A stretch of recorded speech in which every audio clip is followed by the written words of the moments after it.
이 여자 누가 들여보냈어? 경기도 연천 22사단 필승경계대대 위병소 앞에서 권만식 중사가 고함을 질렀습니다. 베이지색 코트를 입은 한 여인이 서 있었어요. 그녀는 아무 말도 하지 않은 채 바닥에 쓰러진 한 병사를 바라보고 있었죠. 군복은 군화 발자국으로 짓밟혀 있었고 온몸을 떨고 있는 그 병사, 이시온 이등병이었습니다. 권만식이 다시 외쳤어요. 민간인 출입 금지라고 했지? 이 여자 끌어! 그 순간 여인은 조용히 코트 단추를 풀었습니다. 안에 입고 있던 군사경찰 정복이 드러났어요. 그리고 어깨 위 3개의 별이 햇빛에 반짝였죠. 그녀는 낮게, 무겁게 말했습니다. 방금 이 여자라고 했나요? 나는 육군 군사경찰사령관 강윤희 중장입니다. 위병소는 그대로 얼어붙었어요. 권만식의 얼굴이 새하얗게 질렸습니다. 그녀는 마지막으로 쓰러진 병사를 가리켰어요. 저 병사, 제 아들입니다. 그날 필승경계대대는 쑥대밭이 되었습니다. 여러분, 오늘의 이야기 어디에서 듣고 계신가요? 1초 만에 가능한 구독과 좋아요로 응원해주세요. 1월 매운 겨울바람이 철책을 훑고 지나가던 그 아침, 이 모든 사건이 시작되었습니다. 강윤희 중장은 천천히 무릎을 굽혔어요. 쓰러진 아들 곁으로 다가갔죠. 시온아. 그녀의 목소리는 떨리고 있었습니다. 하지만 손은 정확했어요. 아들의 맥박을 짚고 눈동자를 확인하고 호흡을 체크했죠. 군의관실로 옮겨. 그녀의 명령은 차갑고 단호했습니다. 위병소에 있던 병사들이 황급히 움직였어요. 권만식 중사와 박성기 상병은 그저 벽에 붙어 서 있을 뿐이었죠. 윤희는 그들을 한번 훑어보고는 말했습니다. 권만식 중사, 박성기 상병, 지금 이 순간부터 두 사람은 임시직 무정지입니다. 사령관님, 저희는 그만. 윤희의 눈빛이 얼음장처럼 차가워졌어요. 지금 변명할 시간 없어요. 22사단 전체 보고 책에 지금부터 다시 보겠습니다. 그녀는 휴대전화를 꺼내 어디론가 전화를 걸었습니다. 여기는 군사경찰사령관 강윤희입니다. 22사단장과 연결해 주세요. 위병소 밖에서는 이미 소문이 퍼지고 있었어요. 중장님이 왔대. 군사경찰사령관이 직접? 그 쓰러진 이병이 사령관 아들이래. 부대 전체가 술렁이기 시작했죠. 군의관실로 옮겨진 시온은 간신히 눈을 떴습니다. 엄마. 윤희는 아들의 손을 꼭 잡았어요. 하지만 그녀의 얼굴은 여전히 단단했죠. 괜찮아. 이제 괜찮을 거야. 엄마. 왜 왔어? 시온의 목소리는 가늘게 떨렸습니다. 윤희는 대답하지 않았어요. 그저 아들의 손을 쓰다듬을 뿐이었죠. 군의관이 진찰을 마치고 나왔습니다. 타박상과 경미한 골절 의심 소견이 있습니다. 정밀 검사가 필요합니다. 윤희는 고개를 끄덕였어요. 바로 진행하세요. 그리고 그녀는 밖으로 나왔습니다. 복도 끝에서 한 명의 중령이 황급히 달려오고 있었어요. 박영태 중령, 필승경계대대 대대장이었죠. 사령관님, 제가 미처 몰랐습니다. 윤희는 그를 차갑게 바라봤습니다. 몰랐다고요? 당신네 부대에서 병사 한 명이 6개월 동안 폭행당하고 있었는데 몰랐다는 게 말이 됩니까? 박영태는 식은땀을 흘리며 고개를 숙였어요. 송구합니다. 송구하다는 말로 끝날 일이 아닙니다. 대대장, 윤희는 그를 지나쳐 걸어갔죠. 22사단 사단장실로 안내하세요. 지금 당장. 그녀의 뒷모습은 차갑고 단단했습니다. 하지만 그 순간 그녀가 주먹을 꽉 쥐고 있다는 걸 아무도 몰랐어요. 손톱이 손바닥을 파고들 정도로 세게요. 엄마가 아니라 사령관으로 서 있어야 하는 그 순간이 그녀에게는 가장 힘든 시간이었습니다. 시온이 이 부대에 배치받은 건 한여름이었어요. 훈련소를 마치고 자대 배치를 받던 날 그는 혼자 다짐했죠. 절대 엄마 신분 들키지 말자. 장군의 아들이라는 꼬리표가 얼마나 무거운지 그는 너무 잘 알고 있었거든요. 어릴 때부터 들어온 말들이 있었어요. 저의 엄마가 장군이래. 아, 그래서 저렇게 잘난 척하나. 줄 잘 타면 출세하지 뭐. 시온은 그런 시선이 싫었습니다. 그래서 입대할 때 일부러 면회 신청을 누락시켰어요. 엄마에게도 말했죠. 엄마, 제발 부대에 연락하지 마. 나 혼자 잘할 수 있어. 윤희는 아들의 부탁을 들어줬습니다. 아니, 들어줄 수밖에 없었죠. 사령관이라는 직책이 가족보다 앞서야 하는 그녀의 현실 때문이었어요. 하지만 시온이 몰랐던 게 있었습니다. 이 부대에는 이미 썩은 냄새가 퍼져 있었다는 걸요. 첫 주는 괜찮았어요. 선임들도 그저 평범하게 대했죠. 하지만 두 번째 주부터 분위기가 달라졌습니다. 권만식 중사가 시온을 불렀어요.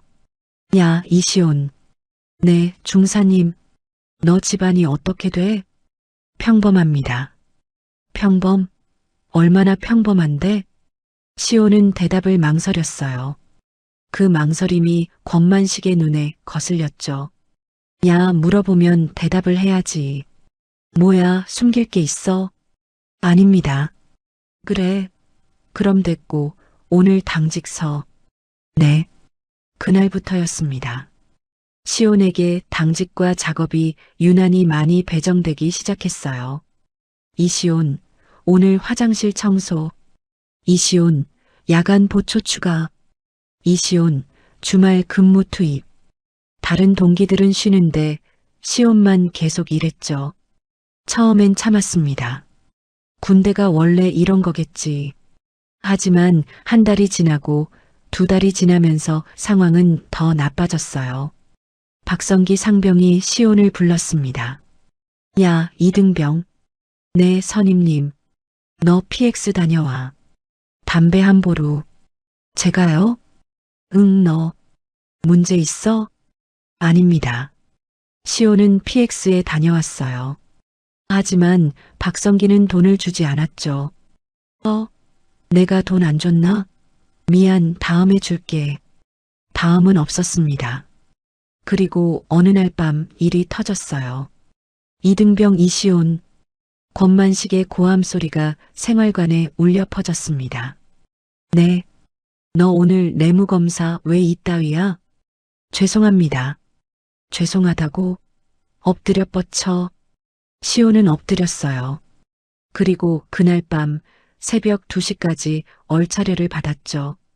팔굽혀펴기 500개, 스쿼트 300개, 엎드려 뻗쳐 자세로 30분. 다음 날 아침 시온은 일어날 수가 없었습니다. 온몸이 비명을 지르고 있었어요. 하지만 그는 일어나야 했죠.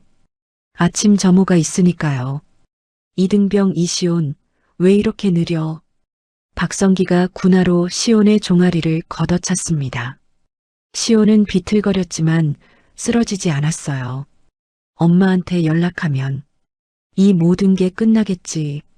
하지만 그는 할 수 없었습니다. 장군 아들이란 소리 듣느니 차라리. 시온은 이를 악물었어요. 그렇게 석 달이 흘렀습니다. 그런데 이상한 일이 생겼어요. 시온은 분명 6개월 차였는데 일병 진급이 안 됐죠. 중사님, 제 진급이. 응? 아, 너 진급 보류됐어. 네. 선임 지시 불이행이라고 보고 올라갔거든. 알아서 해. 시온은 그제야 깨달았습니다. 이건 단순한 군기가 아니라는 걸요. 누군가 의도적으로 자신을 짓밟고 있다는 걸요. 하지만 여전히 그는 엄마에게 연락할 수 없었습니다. 그리고 그날 위병소 앞에서 쓰러진 거예요.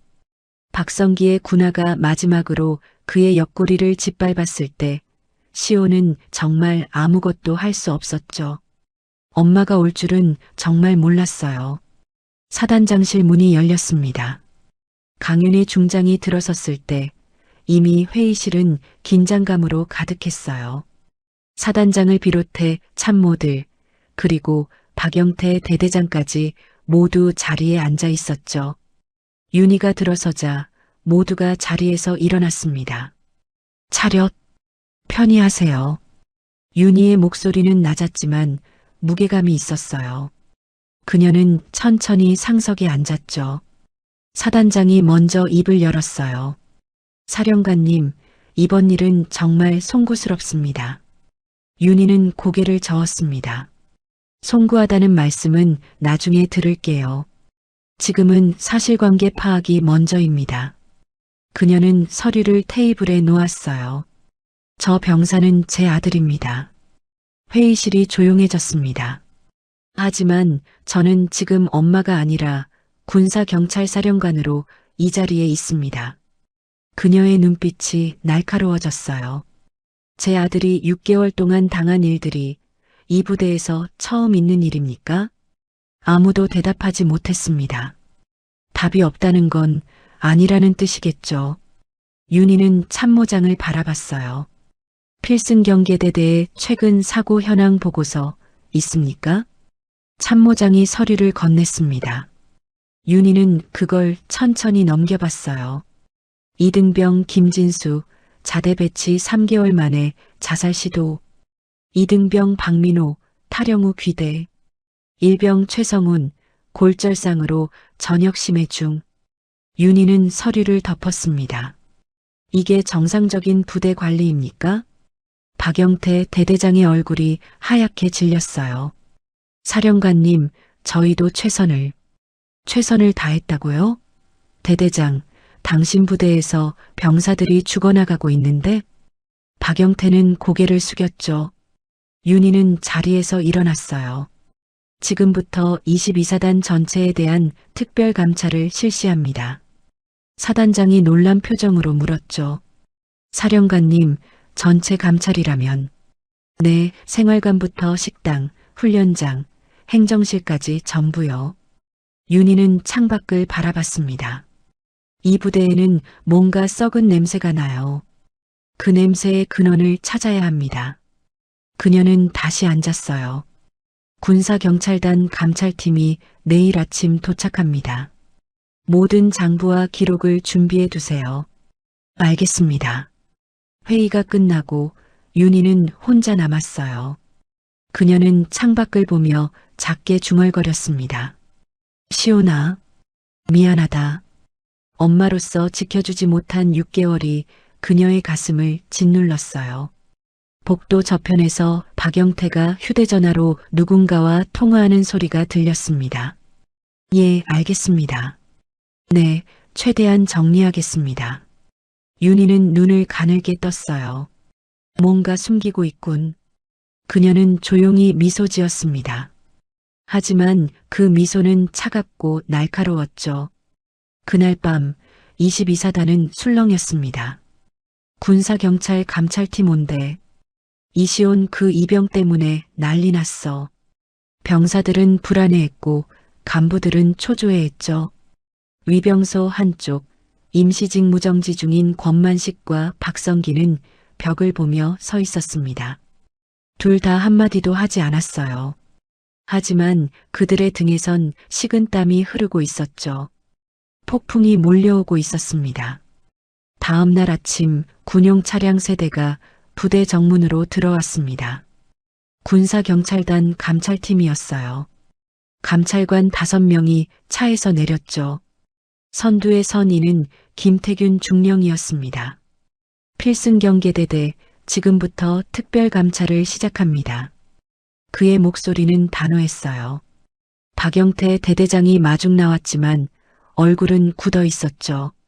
수고하십니다. 안내하겠습니다. 안내는 필요 없습니다. 저희가 알아서 하겠습니다. 김태균의 말에 박영태는 할 말을 잃었어요. 감찰팀은 곧바로 움직이기 시작했습니다. 첫 번째 목적지는 생활관이었어요. 병사들이 모두 훈련장으로 나간 빈 생활관을 샅샅이 뒤졌죠. 여기 뭐지? 한 감찰관이 사물함 뒤에서 수첩 하나를 꺼냈습니다. 펼쳐보니 이상한 기록들이 적혀 있었어요. 이시온 당직 5회 추가, 김진수 PX 심부름 7회, 박민호 얼차려 새벽 2시까지. 누군가 병사들을 괴롭힌 기록을 남겨둔 거였죠. 이거 증거자료로 확보합니다. 감찰팀은 식당으로 향했어요. 취사병들을 하나씩 면담하기 시작했죠. 편하게 말씀하세요. 불이익은 없습니다. 처음엔 다들 입을 다물었어요. 아무 일도 없었습니다. 저희 부대는 괜찮습니다. 하지만 한 병사가 조심스럽게 입을 열었습니다. 저기요. 네, 말씀하세요. 중사님이 가끔 폭언하시고 때리시기도 했어요. 그 말을 시작으로 다른 병사들도 하나둘 말하기 시작했죠. 군화로 차이기도 했습니다. 새벽에 깨워서 기합도 자주 줬어요. 말 안 들으면 진급도 보류시켰습니다. 감찰관들은 꼼꼼히 기록했어요. 행정실로 이동했습니다. 장부들을 펼쳐보기 시작했죠. 이상하네요. 군수품 입고 수량이 안 맞습니다. 부식비 지출 내역도 이상해요. 실제 사용량보다 적게 기록돼 있네요. 감찰팀은 서류 몇 뭉치를 따로 챙겼습니다. 박영태 대대장의 얼굴이 점점 굳어갔어요. 그는 휴대전화를 꺼내 조용히 문자를 보냈죠. 서류 정리 빨리. 하지만 이미 늦었습니다. 감찰팀은 훈련장으로 향했어요. 훈련 중인 병사들을 지켜보다가 한 병사를 따로 불렀죠. 잠깐 이야기 좀 할까요? 병사는 긴장한 표정으로 따라왔습니다. 이시온 이등병과 같은 중대죠? 네, 그렇습니다. 그 병사에 대해 아는 게 있나요? 병사는 잠시 망설였어요. 그리고 작게 말했습니다. 착한 애였어요. 말도 없고 시키는 것도 다 잘하고. 그런데 왜 그런 일을 당했을까요? 그게 권만식 중사님이 뭔가 마음에 안 들어 했어요. 이유는 저도 모르겠어요. 감찰관은 고개를 끄덕였습니다. 혹시 다른 피해자도 있나요? 병사는 고개를 숙였어요. 많아요. 근데 다들 말 안 해요. 무서워서요. 그날 저녁 감찰팀은 중간 보고를 올렸습니다. 강윤희 중장은 보고서를 받아들고 천천히 읽었어요. 가혹행위 정황 다수 확인. 군수비리 의심 정황 포착. 조직적 은폐 가능성 높음. 윤희는 보고서를 덮었습니다. 계속 진행하세요. 끝까지 파헤쳐야 합니다. 그녀의 목소리는 차갑고 단호했어요. 부대는 점점 더 긴장감에 휩싸였죠. 병사들은 불안해했고 간부들은 서로 눈치를 봤습니다. 그리고 이시호는 군의관실 침대에 누워 천장을 바라보고 있었어요. 이제 어떻게 되는 걸까? 그는 두려웠습니다. 사흘 뒤 시호는 생활관으로 복귀했습니다. 군의관은 충분한 휴식이 필요하다고 했지만 시온이 고집했어요. 괜찮습니다. 복귀하겠습니다. 생활관 문을 열고 들어섰을 때 분위기가 이상했죠. 병사들이 시온을 보더니 고개를 돌렸어요. 왔어? 한 병사가 어색하게 인사했습니다. 응. 시온도 짧게 대답했어요. 하지만 그게 전부였죠. 아무도 말을 걸지 않았습니다. 점심시간이 되었어요.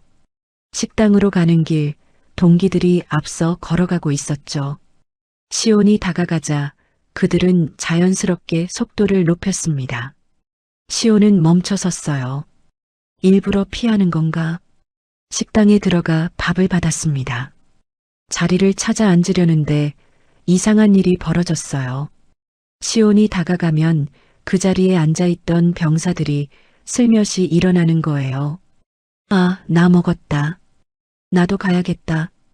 결국 시온은 텅 빈 테이블에 혼자 앉았습니다. 밥이 목으로 넘어가지 않았어요. 오후 훈련이 끝나고 PX에 들렀죠. 과자 하나를 사려고 계산대에 섰는데 뒤에 서 있던 병사가 중얼거렸습니다. 저 이 병 때문에 대대 터졌다던데. 쉿, 조용히 해. 뭐 사실이잖아. 감찰팀 온 거 쟤 때문이잖아. 시호는 과자를 내려놓고 PX를 나왔어요.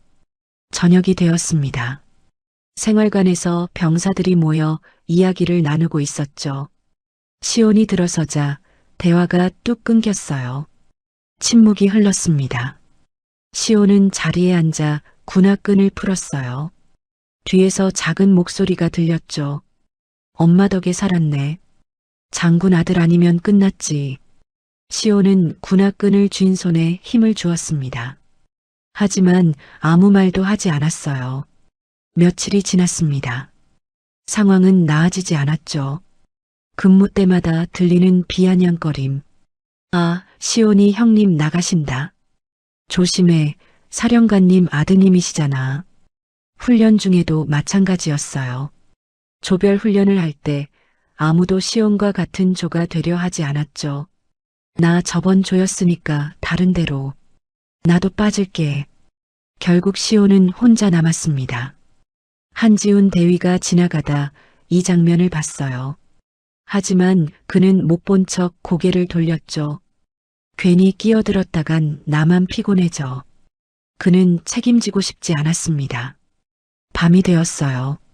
시온은 침대에 누워 천장을 바라봤습니다. 엄마가 오고 난 더 힘들어졌어. 눈물이 날 것 같았지만 참았어요. 울면 안 된다고 생각했죠. 이건 내가 선택한 거야. 엄마 탓하면 안 돼. 하지만 가슴은 무너지고 있었습니다. 다음 날 아침 한 병사가 시온에게 다가왔어요. 시온아, 응? 너 때문에 우리 대대 망했어. 알아? 시온은 아무 말도 하지 못했습니다. 그 병사는 돌아서서 갔죠. 시온은 그 자리에 멍하니 서 있었어요. 내가 잘못한 건가? 그때 휴대전화가 진동했습니다. 엄마였어요. 시온은 전화를 받지 않았습니다. 지금은 엄마 목소리 들으면 무너질 것 같아. 하지만 전화는 계속 왔죠. 한 번, 두 번, 세 번. 시온은 결국 전화를 꺼버렸습니다. 그날 저녁 생활관 한쪽 구석에 앉아있던 시온의 모습을 본 병사가 중얼거렸어요. 불쌍하긴 하네. 그래도 쟤 때문에 우리가 피해본 건 사실이잖아. 시온은 그 말을 듣고도 아무 반응하지 않았습니다. 그저 무릎을 끌어안고 앉아있을 뿐이었죠. 점점 더 그는 구석으로 밀려나고 있었어요. 감찰팀은 본격적으로 행정실 서류를 파헤치기 시작했습니다. 김태균 중령이 장부 하나를 펼쳐들었어요. 이거 좀 보세요. 다른 감찰관이 다가왔죠. 군수품 입고 수량이 200개인데 실제 배분 기록은 150개네요. 50개는 어디로 간 겁니까? 글쎄요. 장부상으론 분실 처리됐는데 김태균은 눈썹을 찌푸렸어요.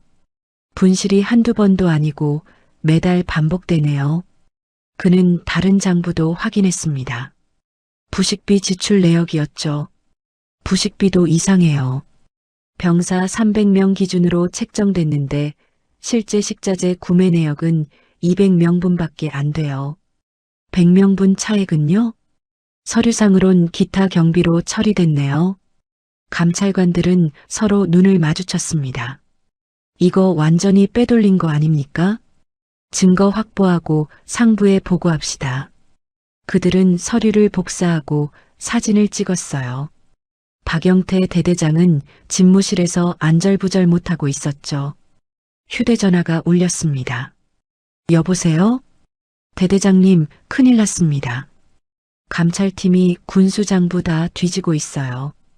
박영태의 얼굴이 하얗게 질렸어요. 뭐, 지금 어디까지 봤어? 부식비 장부까지 넘어갔습니다. 제발 좀. 박영태는 전화를 끊고 책상에 주저앉았습니다. 땀이 등을 타고 흘러내렸어요. 이제 끝났어. 감찰팀은 병사들 면담도 계속했습니다. 한 병사가 조심스럽게 말했어요. 박성기 상병이 자주 때렸어요. 어떻게요? 군화로 차기도 하고 주먹으로 때리기도 했어요. 특히 이시온 이등병을 많이 괴롭혔죠. 다른 피해자는요? 많아요. 근데 다들 말 못해요. 보복 당할까 봐요. 감찰관은 고개를 끄덕였습니다. 걱정 마세요. 이제 그런 일 없을 겁니다. 박성기 상병에 대한 진술이 하나씩 쌓여갔어요.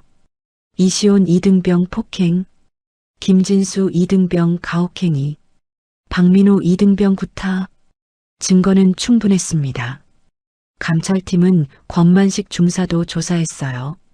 중사님, 병사들 관리는 어떻게 하셨습니까? 권만식은 뻔뻔하게 대답했죠. 군기 바로 세우려고 엄하게 했습니다. 엄하게요? 폭행과 가혹행위를 말씀하시는 겁니까? 그건 아니고 증언이 여럿 나왔습니다. 부인하기 어려울 겁니다. 권만식은 입을 다물었어요. 그날 저녁 감찰팀은 중간 보고를 작성했습니다. 김태균 중령이 강윤희 중장에게 직접 전화를 걸었어요. 사령관님, 보고 드립니다.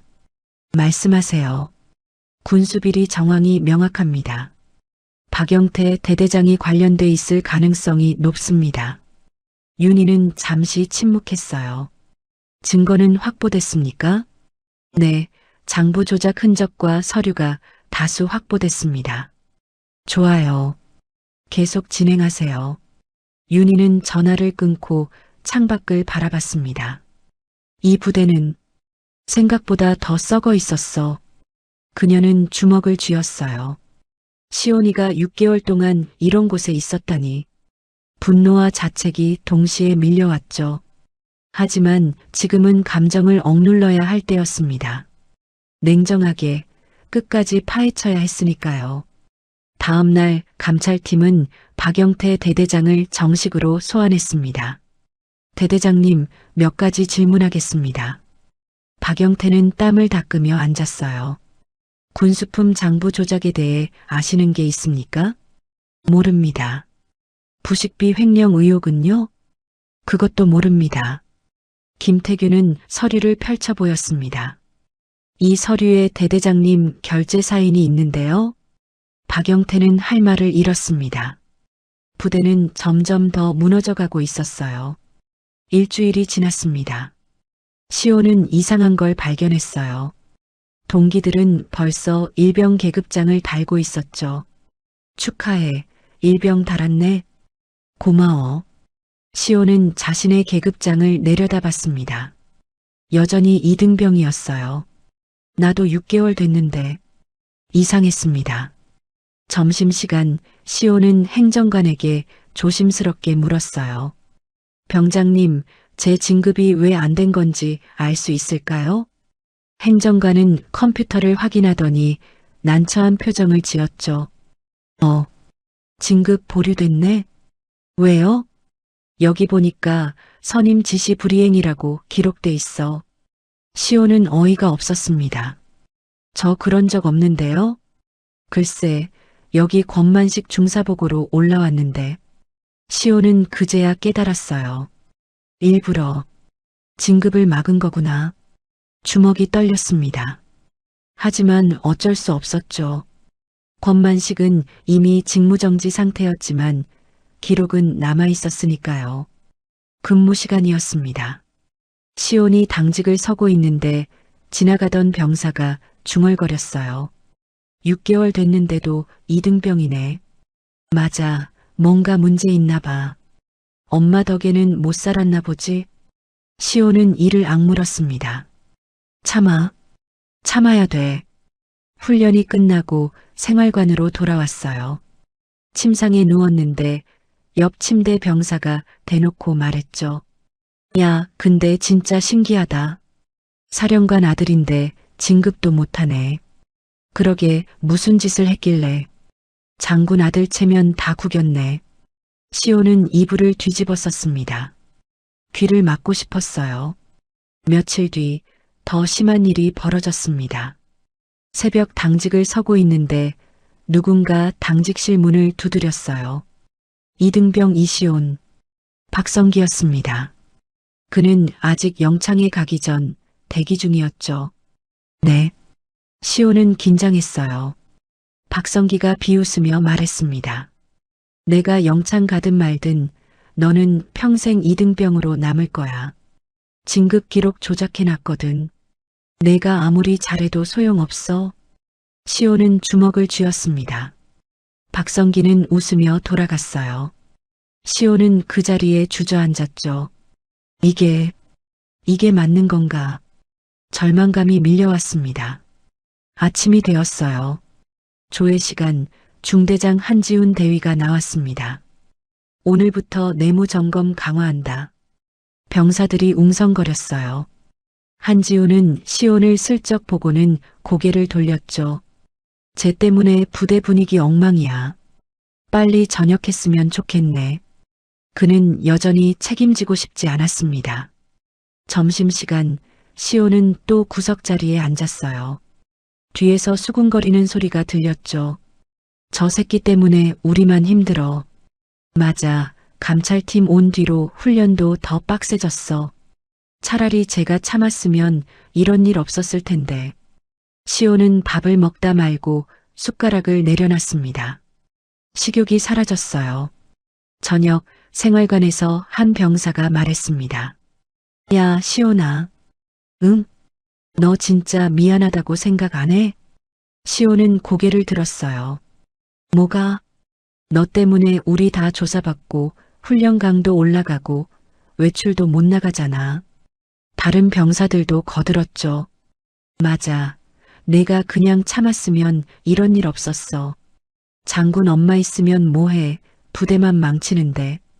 시온은 할 말을 잃었습니다. 내가 잘못한 건가? 그날 밤 시온은 잠을 이룰 수 없었어요. 천장을 보며 생각했죠. 엄마가 오고 난 더 힘들어졌어.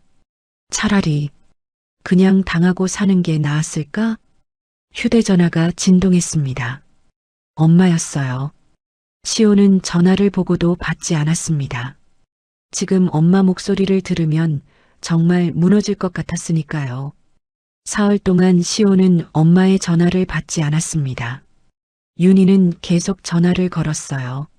하지만 매번 연결음만 울리다 끊겼죠. 시온이가 왜 전화를 안 받지? 윤희는 불안했습니다.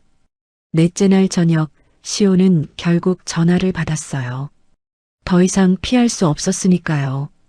여보세요. 시온아. 윤희의 목소리는 안도와 걱정이 섞여 있었습니다. 왜 전화 안 받았어?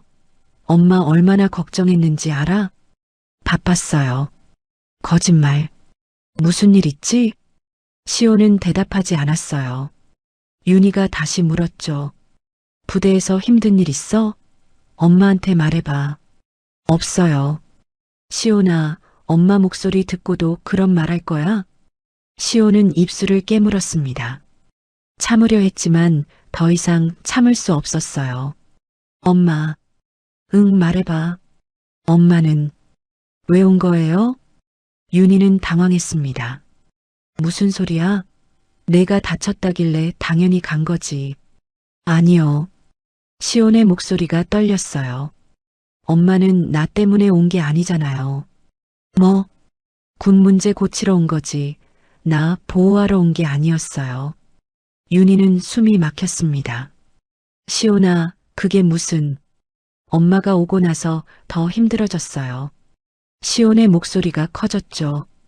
다들 저 때문에 감찰받는다고, 저 때문에 부대 망했다고 그래요. 시온아, 엄마는 사령관이니까 괜찮겠죠. 근데 저는요? 저는 여기서 매일 이런 소리 들으면서 살아야 해요. 윤희는 아무 말도 할 수 없었습니다. 시온이 계속 말했어요. 저 진급도 못했어요. 6개월 됐는데 아직 2등병이에요. 그게 무슨 권만식이 기록 조작했대요. 제가 아무리 잘해도 소용없대요.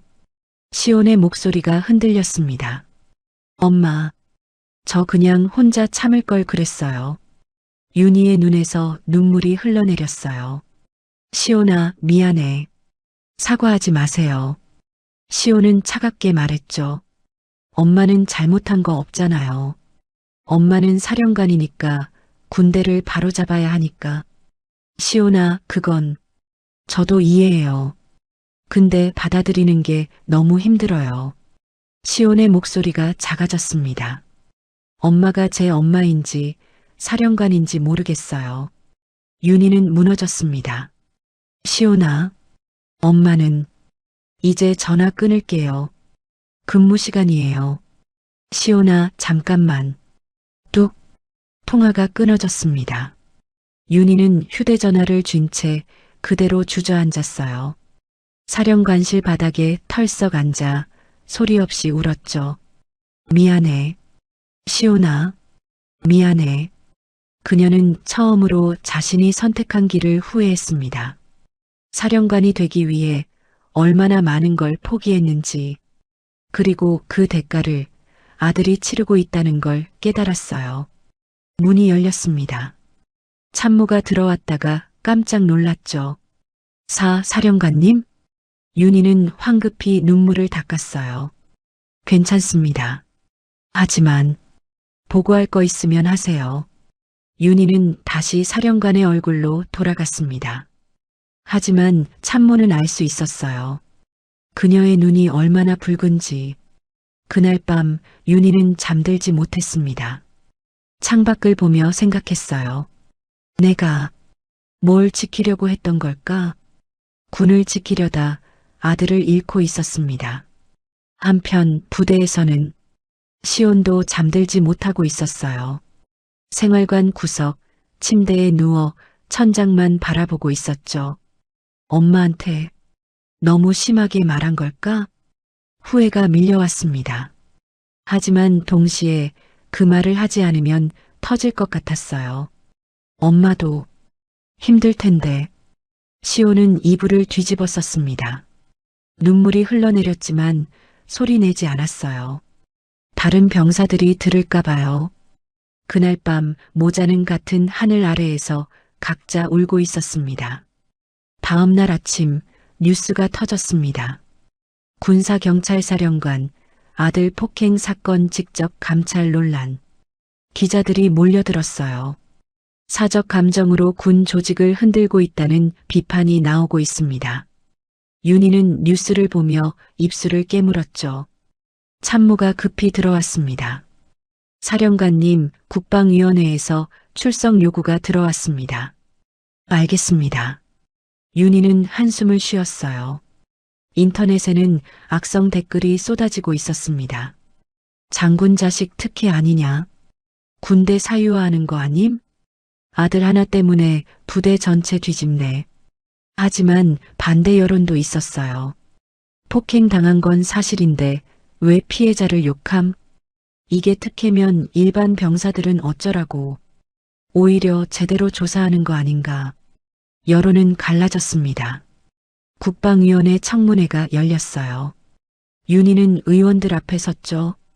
한 의원이 날카롭게 물었습니다.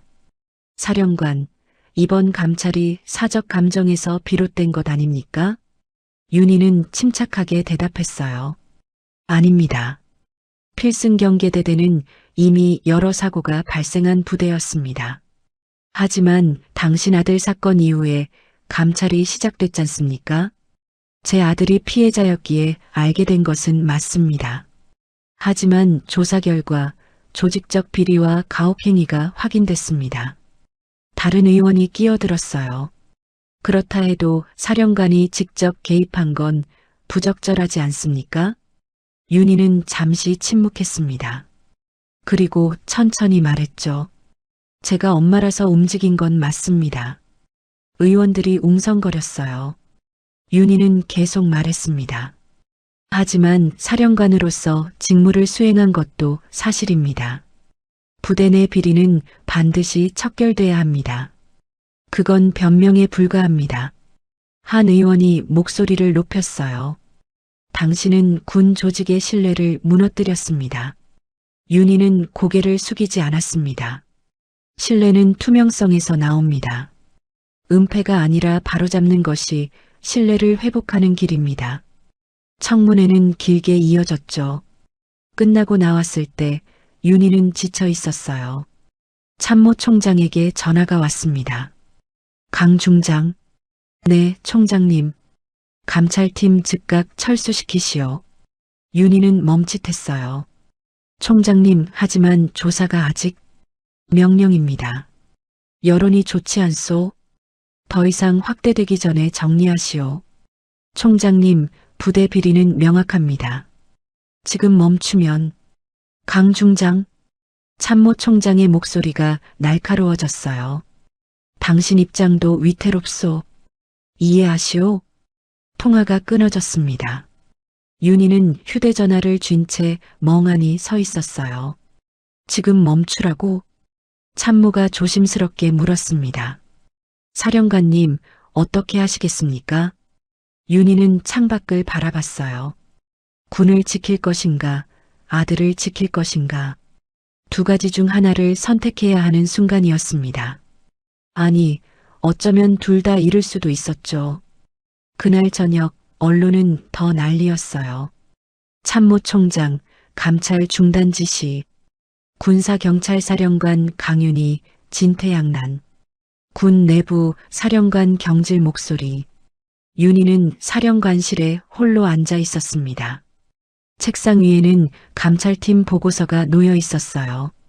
군수비리 확실, 가혹행위 증거 다수, 박영태 중령 구속 필요, 권만식 중사, 박성기 상병 군사법원 송치 예정.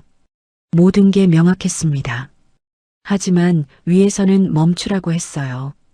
윤희는 주먹을 쥐었습니다. 내가 무엇을 위해 여기까지 왔나? 그녀는 휴대전화를 꺼냈어요. 시온에게 전화를 걸었죠. 하지만 받지 않았습니다. 한 번, 두 번, 세 번. 끝내 시온은 전화를 받지 않았어요. 윤희는 휴대전화를 내려놓았습니다. 그리고 결심했죠. 아들도 군도 내가 지켜야 해. 그녀는 참모를 불렀어요. 감찰 계속 진행합니다. 네. 하지만 총장님 명령이 제 책임입니다. 계속하세요. 참모는 놀란 표정으로 물었죠. 사령관님, 정말 괜찮으시겠습니까? 윤희는 고개를 끄덕였습니다. 괜찮지 않아도 해야 할 일은 해야죠. 그날 밤 강윤희는 군복을 벗을 각오를 했습니다. 하지만 멈출 수는 없었어요. 아들을 위해서라도, 이 부대를 위해서라도요. 그날 시온은 당번병으로 지정됐습니다. 이등병 이시온, 오늘 대대 행정실 당번. 네. 시온은 묵묵히 행정실로 향했어요. 청소를 하고 서류를 정리하고 파쇄기를 돌리는 일이었죠. 야, 이거 파쇄해. 행정병이 서류 뭉치를 건넸습니다. 시온은 서류를 받아들었어요. 파쇄실로 가던 중 서류 묶음이 풀어졌죠. 시온은 바닥에 흩어진 서류를 주우려 했어요. 그런데 눈에 들어온 글자가 있었습니다. 군수품 입고 및 배분 현황, 부식비 집행 내역서, 대대장 결제. 시온은 서류를 천천히 펼쳐봤어요. 숫자가 맞지 않았습니다. 입고된 물품과 실제 배분된 물품의 수량이 달랐죠. 이게 뭐지? 시온은 다른 서류도 봤어요. 부식비 장부였습니다. 병사 300명분으로 책정됐는데 실제 구매 내역은 200명분이었죠. 100명분은 어디로 간 거야? 시온의 심장이 빨리 뛰었어요. 더 많은 서류를 확인했습니다. 보고서 수정 지시, 감사 대비 서류 정리, 박영태 대대장 행정관. 모든 게 조작됐다는 증거였어요. 시온은 손이 떨렸습니다. 이걸 어떻게 해야 하지? 순간 행정병이 들어왔어요. 야, 뭐해? 파쇄 안 해? 시온은 황급히 서류를 주워 담았습니다. 지금 할게요. 빨리 해. 오늘 중으로 다 파쇄해야 된다고. 행정병이 나갔어요. 시온은 파쇄기 앞에 섰습니다. 서류를 집어넣으려다 멈췄죠. 이걸 파쇄하면 증거가 사라져. 그는 주변을 둘러봤어요. 아무도 없었습니다. 시온은 재빨리 서류 몇 장을 군복 안에 숨겼어요. 그리고 나머지를 파쇄했죠. 파쇄기 소리가 요란했습니다. 하지만 시온의 심장 소리가 더 컸어요. 내가 지금 뭘 하는 거지? 당번 근무가 끝났습니다. 시온은 생활관으로 돌아왔어요. 숨겨둔 서류를 사물함 깊숙한 곳에 넣었죠. 밤이 되었습니다. 다른 병사들이 모두 잠든 뒤 시온은 서류를 다시 꺼냈어요. 손전등 불빛 아래서 천천히 읽었습니다. 읽으면 읽을수록 분노가 치밀어 올랐어요. 이 부대가 이렇게 썩어 있었어? 시온은 주먹을 쥐었습니다.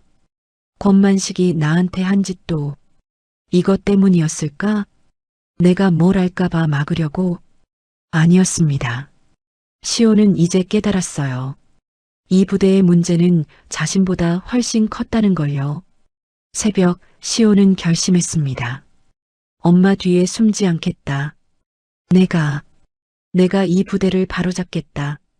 그는 휴대전화를 꺼냈어요. 하지만 엄마에게 전화하지 않았습니다. 대신 다른 번호를 찾았죠. 사단장실 직통 전화였어요.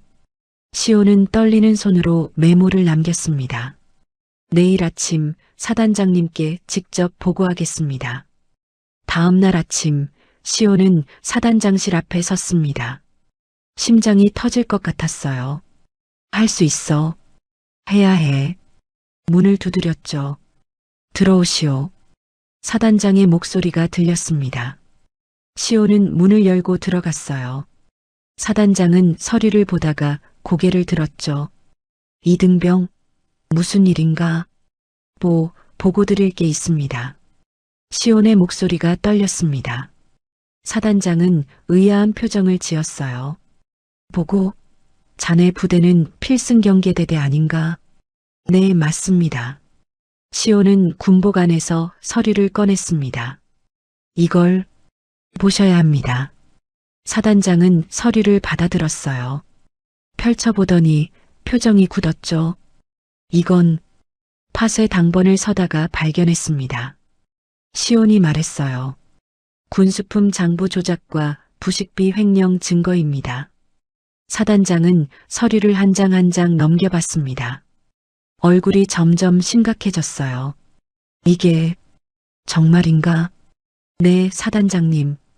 시온은 떨리는 목소리로 계속 말했습니다. 이건 제 어머니 문제가 아닙니다. 우리 사단의 문제입니다. 시온의 눈빛이 단단해졌어요. 제가 당한 건 어쩌면 이것 때문일 수도 있습니다. 누군가 숨기려고. 사단장은 책상에 서류를 내려놓았습니다. 자네, 이걸 왜 나한테 가져온 건가? 엄마한테 의지하고 싶지 않았습니다.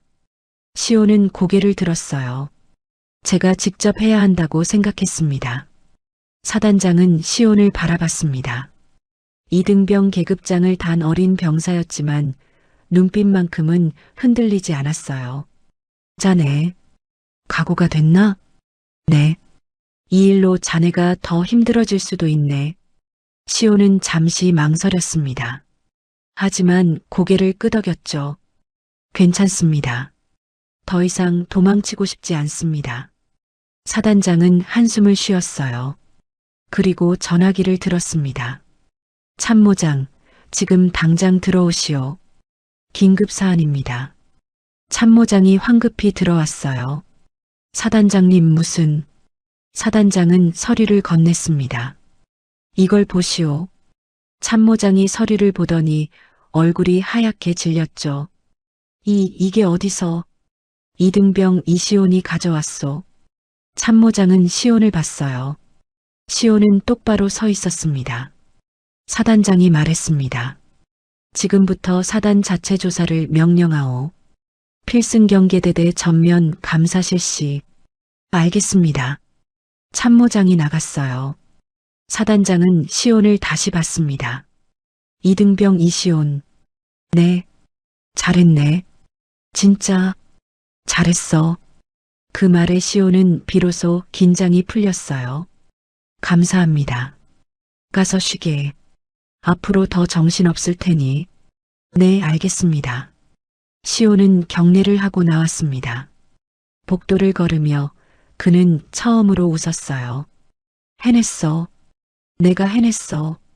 엄마 뒤에 숨지 않고 스스로 해낸 거였습니다. 그날 오후 사단은 발칵 뒤집혔어요. 사단 자체 감사 들어간대. 필승경계대대 끝났다. 이시온 그 이병이 증거 들고 갔대. 병사들의 반응이 달라졌습니다. 와, 대단하다. 이등병이 사단장한테 직접 보고했대. 진짜 용기 있네. 시온을 보는 시선이 조금씩 바뀌고 있었어요. 이틀 뒤 사단 헌병대가 필승경계대대로 들이닥쳤습니다. 지금부터 압수수색을 실시합니다. 헌병대와 법무실 요원들이 대대 본부로 들어갔어요. 박영태 대대장은 창백한 얼굴로 서 있었죠. 이게 무슨... 박영태 중령, 군수비리 및 횡령 혐의로 조사받으실 겁니다. 헌병이 수갑을 꺼냈어요. 잠깐, 나는 대대장이야. 이럴 권한이. 사단장 명령입니다. 저항하시면 공무집행방해로 추가 입건됩니다. 찰칵. 수갑이 채워졌습니다. 박영태는 그대로 끌려갔어요. 병사들이 멀리서 그 광경을 지켜봤죠. 대대장님이 진짜 잡혀가네. 와, 이게 현실이야? 행정실에서는 서류를 압수하고 있었어요. 컴퓨터도 모두 압수됐죠. 여기 장부 전부 가져갑니다. 하드디스크도 회수. 행정관들은 아무 말도 못하고 지켜만 봤습니다. 다음은 권만식 중사 차례였어요. 이미 직무정지 중이던 그는 막사 안에 있었죠. 헌병이 문을 열었습니다. 중사 권만식, 가혹행위 및 폭행 혐의로 군사법원에 송치됩니다. 권만식은 저항하려 했어요. 내가 뭘 잘못했어.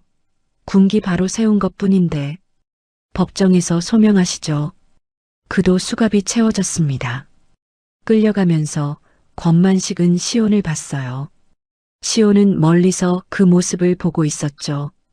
권만식이 고함쳤습니다. 이시온, 내 때문에 이렇게 됐어. 내가...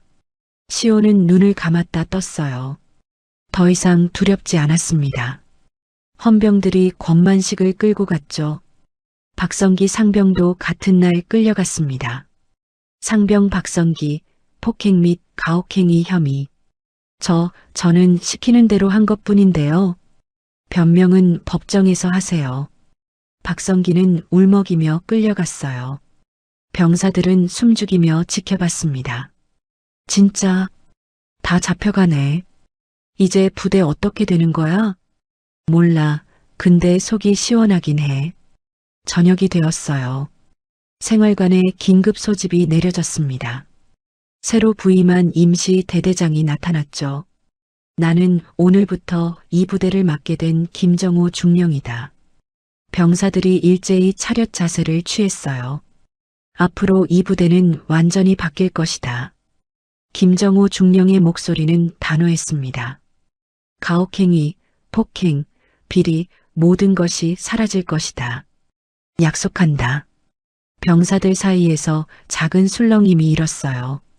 그리고 김정호 중령은 시온을 바라봤습니다. 이등병 이시온, 앞으로. 시온은 깜짝 놀랐어요. 네. 앞으로 나갔죠? 김정호 중령이 말했습니다. 이 병사가 부대의 부조리를 고발했다. 용기 있는 행동이었다. 병사들이 시온을 봤어요. 앞으로 이런 용기를 본받길 바란다. 김정호 중령은 계급장 하나를 꺼냈습니다. 일병 계급장이었어요. 진급이 부당하게 보류됐던 것으로 안다. 지금 당장 바로잡겠다. 네. 시온은 믿을 수 없었습니다. 오늘부터 자네는 일병이다. 축하한다. 김정호 중령이 직접 계급장을 달아줬어요. 병사들 사이에서 박수가 터져 나왔습니다. 짝짝짝. 처음엔 몇 명이었지만 점점 많아졌죠. 생활관 전체가 박수로 가득 찼어요. 시온은 눈물이 날 것 같았습니다. 드디어 며칠이 지났습니다. 부대 분위기가 완전히 달라졌어요. 아침 점호 때 이상한 일이 벌어졌죠. 한 병사가 시온 옆에 섰습니다. 여기 서도 돼? 시온은 놀랐어요. 예전 같으면 상상도 못할 일이었죠. 식사 시간도 달라졌어요. 시온이 식판을 들고 자리를 찾는데 한 병사가 손을 흔들었습니다. 야, 시온아. 여기 앉아. 진짜? 그래, 빨리 와. 시온은 조심스럽게 다가갔어요. 앉자마자 다른 병사가 말했죠. 너 아니었으면 우린 평생 당했어. 맞아, 고마워. 시온은 얼떨떨했습니다. 아니야, 난 그냥. 아니야, 진짜 대단해. 사단장한테 직접 보고했다며? 용기 진짜 대박이다. 병사들의 시선이 바뀌었어요. 경멸이 아니라 존경이었죠. 훈련장에서도 마찬가지였습니다. 조별 훈련을 할 때 조장이 말했어요. 시온이 우리 좋아할래? 나? 응, 같이 하자. 시온은 웃으며 고개를 끄덕였어요. 훈련이 끝나고 한지훈 대위가 다가왔습니다. 일병 이시온. 네, 대위님. 한지훈은 머쓱한 표정을 지었어요. 미안했다. 시온은 놀랐습니다. 네, 내가 모른 척했어. 중대장으로서 책임을 못 졌어. 한지훈은 고개를 숙였죠. 너 정말 잘했다. 나보다 훨씬 용기 있었어. 시온은 가슴이 뭉클했어요. 괜찮습니다, 대위님. 아니야, 괜찮지 않아. 앞으로는 내가 제대로 하마. 한지훈은 시온의 어깨를 두드렸습니다. 저녁 생활관에서 병사들이 모여 있었어요. 야, 들었어? 새 대대장님 완전 괜찮대. 맞아, 폭언도 안 하고 제대로 대해주더라. 이제 부대 좀 살만하겠다. 한 병사가 시온을 봤어요. 야, 시온아. 응? 진짜 내 덕분이야. 너 없었으면 여기 계속 지옥이었을걸. 다른 병사들도 고개를 끄덕였죠. 맞아, 고마워. 장군 아들이라서가 아니라 내가 진짜 대단한 거야. 시온은 웃었습니다. 진심으로 웃는 얼굴이었어요. 별이 보였습니다. 처음으로 마음이 편안했죠. 며칠 뒤 새벽이었습니다. 시온은 야간 근무를 마치고 위병소에서 내려오고 있었어요. 겨울바람이 차가웠죠. 군복깃을 여미며 걷는데 멀리서 누군가 서 있었습니다. 시온은 멈춰 섰어요. 저 사람, 베이지색 코트를 입은 여인이었습니다. 강윤이었죠. 시온은 천천히 다가갔어요. 엄마, 윤희는 돌아봤습니다. 눈가가 붉었어요.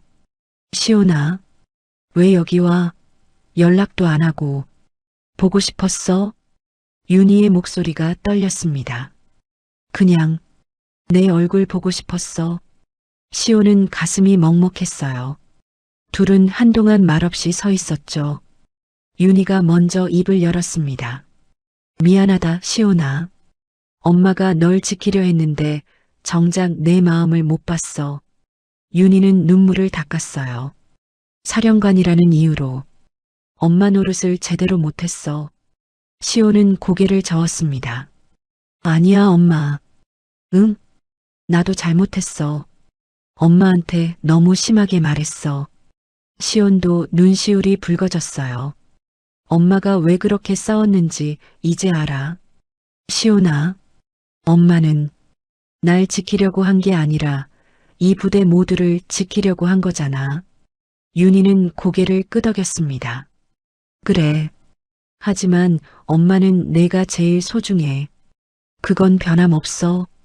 시온은 참았던 눈물이 흘러내렸어요. 윤희가 팔을 벌렸습니다. 이리 와. 시온은 엄마 품으로 뛰어들었어요. 윤희는 아들을 꼭 안았죠. 고생했어, 시온아. 정말 고생 많았어. 엄마, 나 무서웠어. 시온은 엄마 품에서 울었습니다. 6개월 동안 참았던 눈물이 쏟아졌어요. 혼자 너무 힘들었어. 알아. 미안해. 윤희도 함께 울었습니다. 사령관이 아니라 그저 엄마로서요. 얼마나 지났을까요? 시온이 고개를 들었어요. 엄마, 근데 나 이제 괜찮아. 응? 나 혼자 해냈어. 엄마 도움 없이. 시온은 웃었습니다. 처음으로 내가 뭔가 해낸 것 같아. 윤희는 아들의 얼굴을 바라봤어요. 예전보다 훨씬 단단해진 얼굴이었죠. 그래, 넌 정말 대단해.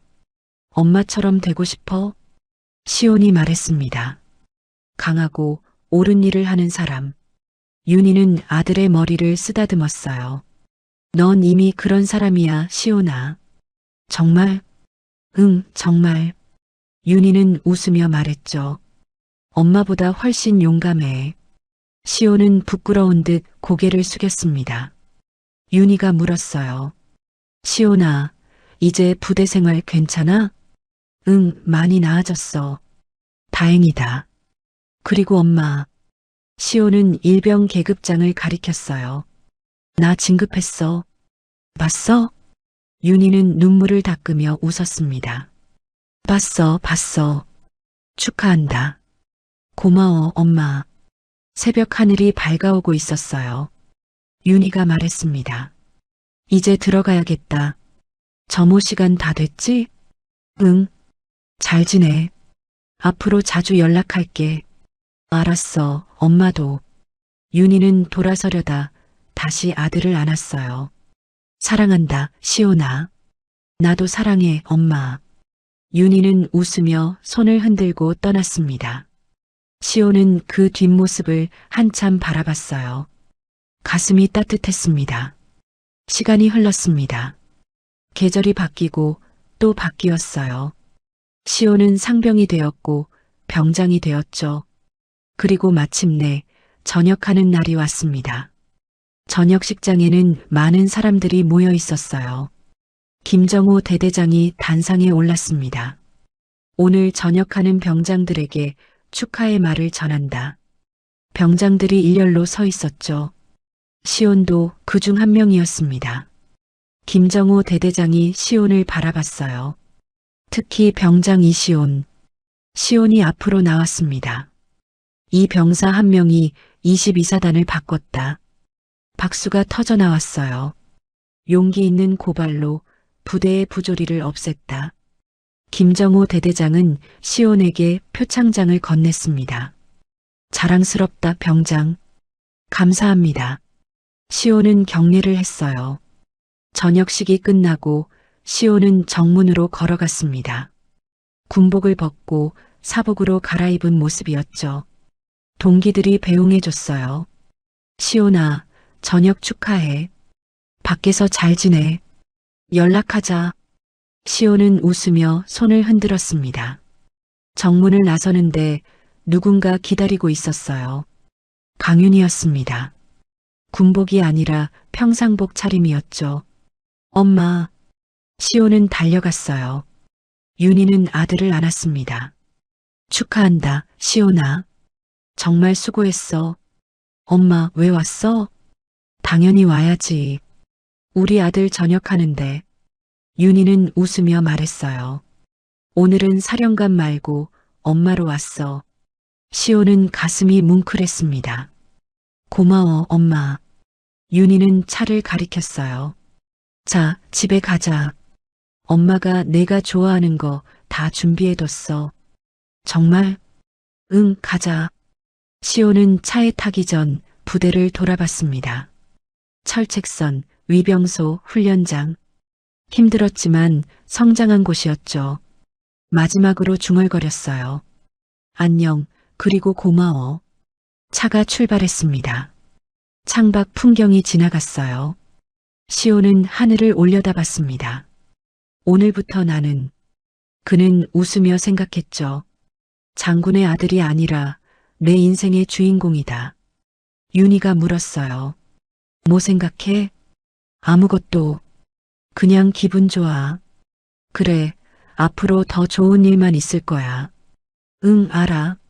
시온은 창밖을 바라봤습니다. 새로운 시작이었어요. 더 이상 두렵지 않았습니다. 엄마도 자신도 모두 제자리를 찾았으니까요. 차는 계속 달렸습니다. 따뜻한 봄날, 새로운 길 위로요.